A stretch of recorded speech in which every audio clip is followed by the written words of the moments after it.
కొసిరి కొసిరి అన్నం పెట్టేవాళ్ళనే, కసిరి కసిరి మంచి చెప్పేవాళ్ళనే జీవితంలో ఎప్పుడు కూడా వదులుకోకండి. అలాంటి వారు మన జీవితంలో నుండి ఒక్కసారి వెళ్ళిపోయారు అంటే మళ్ళీ ఎంత వెతికినా ఎప్పటికీ దొరకరు. నిజానికి వాళ్ళే అసలైన మన వాళ్ళు. గుర్తుంచుకోండి, మనకు ఇష్టమైన వాళ్ళు మన మీద కాస్త నిర్లక్ష్యం చూపినా నువ్వు మారిపోయావో, నన్ను మర్చిపోయావో, దూరం పెట్టేస్తున్నావో, నాకు విలువ ఇవ్వడం లేదంటూ అడుగుతాం, అరుస్తాం, అనుమానిస్తాం, అవమానిస్తాం, బాధపడతాం.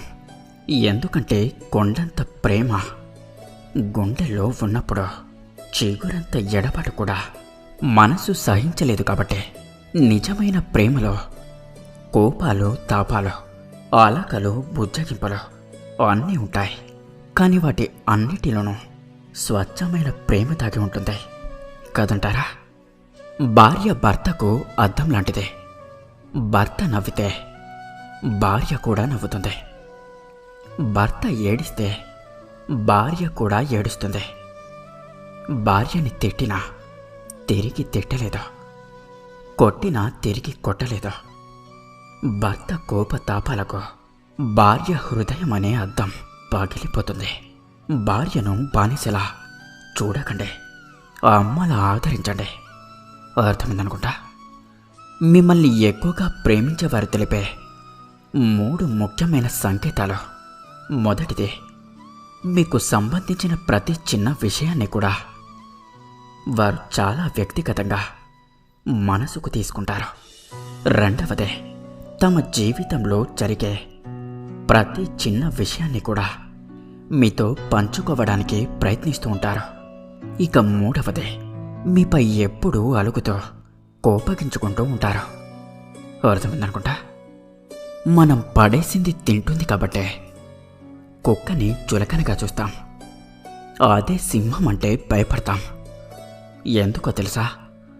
అది కష్టపడి సొంతంగా వేటాడి తింటుంది కాబట్టే.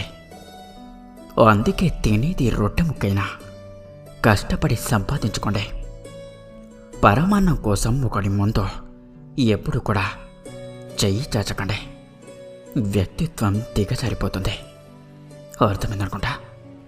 అద్దం మన ముఖంలో మరకని చూపిస్తే ఆ మరకని తుడుచుకుంటాం, కానీ అద్దాన్ని పగలగొట్టాం కదా. అలాగే ఎవరైనా మనలోని లోపాన్ని చూపిస్తే దాన్ని సరిదిద్దుకోవాలే, కానీ వారిపై తిరిగి కోపాన్ని చూపించకూడదు. భార్యాభర్తల అనుబంధం కంటికి చేతికి ఉండే సంబంధంలా ఉండాలి. చేతికి దెబ్బ తగిలితే కన్ను తడవాలి, కన్ను ఏడిస్తే చెయ్యి తుడవాలి. అర్థమైందనుకుంటా. లోపాలు లేని మనిషి ఉండడు, అలాగే లోటు లేని జీవితము ఉండదు. వీలైతే మార్చుకోవాలి, లేదంటే అలవాటు చేసుకోవాలి. మనం కోపంతో మాట్లాడకపోతే మనకెందుకులే అని వదిలేయకుండా బెదిరించో, బుజ్జగించో, గొడవ పడైనా మనతో మాట్లాడాలి అనుకునేవాళ్ళు దొరకాలి అంటే అదృష్టం ఉండాలి కదంటారా? ఎవరినైనా కూడా మొదటి తప్పు దగ్గరే ఆపివేయాలి. ఒక్కసారి బట్టలు మాసిపోతే మనిషి ఎక్కడ కూర్చోవడానికైనా సిద్ధపడతాడు. అర్థమైందనుకుంటా. పరాయి వల్ల వ్యామోహంలో పడి మీ సంసారాన్ని నాశనం చేసుకోవద్దు. ఒక్కసారి చేయి జారిన జీవితం ఎంత బాధపడినా తిరిగి రాదు. గుర్తుంచుకోండి, ఇద్దరి హృదయాలు ఒకదానికొకటి అనుకూలంగా లేనప్పుడు ప్రేమ చేదుగానే ఉంటుంది. మన నిత్య జీవితంలో చాలామంది వ్యక్తులు మనం చేసే పనిని చాలా తక్కువ చేసి మాట్లాడతారు. కానీ తన కుటుంబ పరిస్థితుల కోసం ఎన్ని నిద్రలేని రాత్రులు గడిపాడో తనకి మాత్రమే తెలుసు. మనం చేసే పని చిన్నదైనా పెద్దదైనా మన జీవన శైలిని మార్చేదే. ఏదైనా సరే గొప్పదే. అర్థమైందనుకుంటా. అబద్ధం చెప్పి చూడు, అప్పటికి సమస్య తీరుస్తుంది. అదే నిజం చెప్పి చూడు, పూర్తిగా సమస్య లేకుండా చేస్తుంది. అర్థమైందనుకుంటా. శరీరం మలిసిపోతే నా వల్ల కాదు అనిపిస్తుంది. అదే మనసు అలసిపోతే నా వాళ్ళు కాదు అనిపిస్తుంది.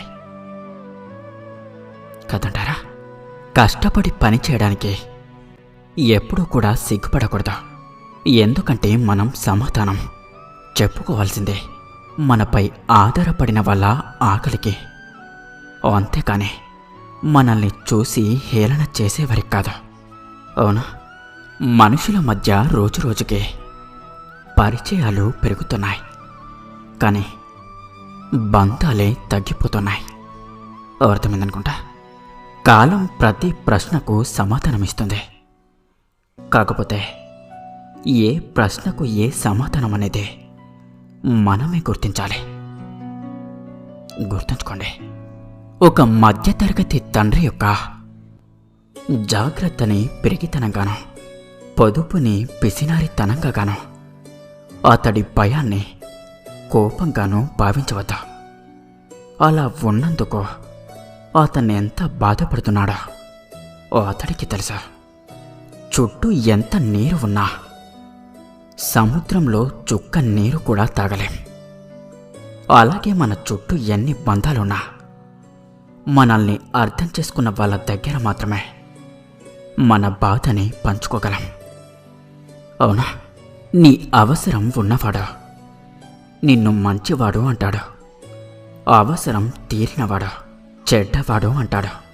ఎవరికి నచ్చినట్లు వాళ్ళు అనుకుంటారు. కానీ నువ్వు మాత్రం నీలాగే ఉండు. మనిషిలో అత్యంత అందమైనదే మనసు. అది మలినంగా ఉన్నప్పుడు రూపం ఎంత అందంగా ఉంటే ఉపయోగమేంటి? అర్థమైందనుకుంటా. మనసుని ప్రశాంతంగా ఉంచగలిగేవే రెండు. ఒకటి మౌనం, మరొకటి క్షమాపణ. కదంటారా?